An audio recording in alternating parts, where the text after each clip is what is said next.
आप सबको मेरी नेक ख्वाहिशात और सलामती की दुआएं। महाराष्ट्र के डिप्टी चीफ मिनिस्टर फडणवीस साहब ने एक ऐसा काम किया है जिसकी मुझे उनसे उम्मीद नहीं थी। मैंने जो अपील जारी की और जिसके लिए मैं मुसलसल कोशिश कर रहा हूं कि महाराष्ट्र के वोटर इस इलेक्शन में 100% वोट डालें, अपने वोट को डिवाइड न होने दें और अपना वोट इस तरह डालें कि जो कम्युनल फासिस्ट फोर्सेस हैं वो महाराष्ट्र में भी कमज़ोर हों और देश भर में कमज़ोर हों। देश भाईचारे और मोहब्बत की बुनियाद पर तरक्की कर सकता है, नफ़रत और बंटवारे की बुनियाद पर कभी तरक्की नहीं कर सकता।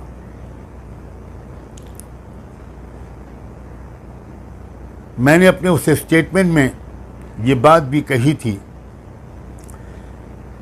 कि मेरी इस कोशिश को बार बार वोट जिहाद का नाम दिया जा रहा है। मैंने कहा था कि मैंने 13 तारीख को अपनी बॉम्बे की प्रेस कॉन्फ्रेंस में जिन कैंडिडेट्स को सपोर्ट करने की अपील की थी उनमें से 23 के सिवा आउट ऑफ 288 288 में 23 के अलावा सब के सब हमारे हिंदू भाई बहनें हैं। हिंदू भाई बहनों को वोट देने की अपील करना, क्या ये वोट जिहाद है? 750 किसान अपने अधिकारों की मांग करते हुए शहीद हुए, मारे गए, हलाक हुए। क्या उनके अधिकारों की बात करना और उनसे सही डायरेक्शन में वोट डालने की अपील करना, क्या यह वोट जिहाद है? लाखों यूथ, हमारे नौजवान बच्चे और बच्चियां, और हमारे से मुराद मुस्लिम नहीं हैं, मैं पूरे महाराष्ट्र के नौजवानों की बात कर रहा हूं, जिनमें मराठा भी हैं, जिनमें दलित भी हैं, जिनमें ओबीसीज भी हैं, जिसमें दूसरे धर्मों के मानने वाले भी हैं। वो अपने माँ बाप की गाढ़ी कमाई खर्च करके, खून पसीना एक करके ग्रेजुएशन और पोस्ट ग्रेजुएशन करते हैं, लेकिन उनको जॉब नहीं मिलता। ऐसे नौजवानों की आवाज़ उठाना, क्या ये वोट जिहाद है? महिलाओं की इज्जतें लूटी जा रही हैं, क्या उन महिलाओं की आवाज़ उठाना, क्या ये वोट जिहाद है? जगह जगह मॉब लिंचिंग हो रही है, जो यकीनन भारत की खूबसूरत पेशानी पर एक काला टीका है, एक कलंक है।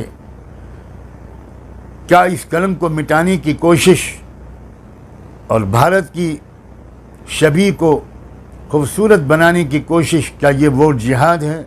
क्या मराठों के उभरते हुए बहुत मजबूत लीडर जरांगे पाटिल, वो जब फडणवीस के ख़िलाफ़ बोलते हैं और साफ साफ ऐलान करते हैं कि मैं फडणवीस को गिरा कर रहूँगा, बीजेपी को गिरा कर रहूँगा, तो क्या वो वोट जिहाद की बात करते हैं?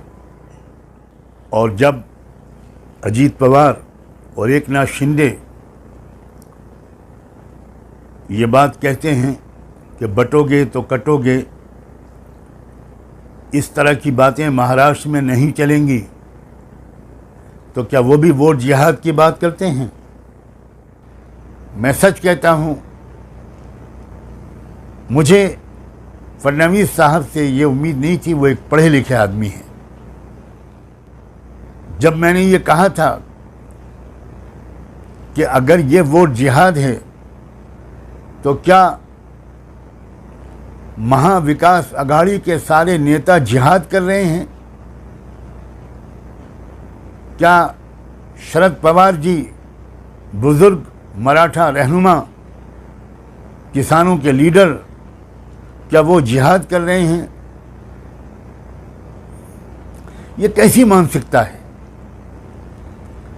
जब राहुल गांधी मजलूमों की, कमज़ोरों की, अल्पसंख्यकों की, ओबीसीज की आवाज़ उठाते हैं, कास्ट सेंसस की बात करते हैं, तो उनको मौलाना राहुल गांधी कहा जाता है। जब उद्धव ठाकरे महाराष्ट्र के बड़े लीडर और बहुत बड़ी फैमिली के एक सदस्य, हिस्टोरिकल बैकग्राउंड रखने वाले एक लीडर, जब वो अपना हिंदुत्व की अलग तशरीह करते हैं और कहते हैं, हम फ़ख्र से कहते हैं कि हम हिंदू हैं, लेकिन हमारा हिंदुत्व बीजेपी के हिंदुत्व से बिल्कुल अलग है, और फिर वो अपने हिंदुत्व के नाम पर, संविधान के नाम पर जब वो वोट मांगते हैं, तो क्या वो भी वोट जिहाद कर रहे हैं? मेरा ख्याल ये है कि बीजेपी के लीडर बहुत ज़्यादा घबराए हुए हैं।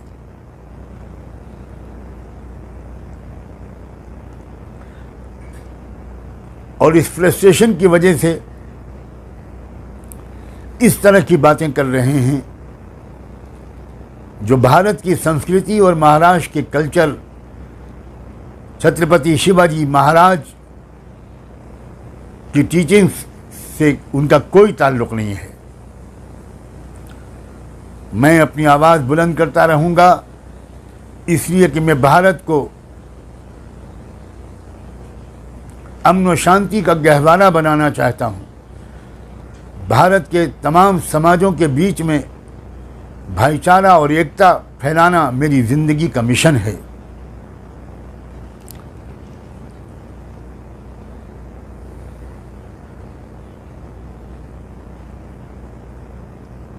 फडणवीस साहब, please please please, respectfully I request you, बहुत आदर और सम्मान के साथ मेरी आपसे ये अपील है कि इस तरह की भड़काऊ बातें मत कीजिए, पब्लिक को गुमराह करने वाली बातें मत कीजिए। अब भारत की जनता बहुत मैच्योर हो चुकी है, और जितनी मैच्योरिटी उसने लोकसभा के चुनाव में दिखाई थी, मैं तो ये आशा करता हूँ और ये देख रहा हूँ कि उसी तरह की मैच्योरिटी, बल्कि उससे भी ज़्यादा की मैच्योरिटी वो महाराष्ट्र के इलेक्शन में दिखाएगी, और उन तमाम कैंडिडेट्स को विधानसभा में भेजेगी जो संविधान की रक्षा करेंगे, डेमोक्रेटिक वैल्यूज़ की हिफाजत करेंगे, और वो कमिटेड होंगे भारत की एकता और अखंडता के लिए, भारत के रहने वाले तमाम गरीबों, किसानों, मज़दूरों, दलितों, लिंगायतों, क्रिश्चियंस, सिख भाइयों, मुसलमानों, सब के साथ वो इंसाफ करेंगे। मैं उम्मीद करता हूँ कि आने वाला इलेक्शन अच्छे नतीजे लेकर आएगा। आप सब ने मेरी बात सुनी, मैं आपका दिल से आभारी हूँ। बहुत बहुत शुक्रिया।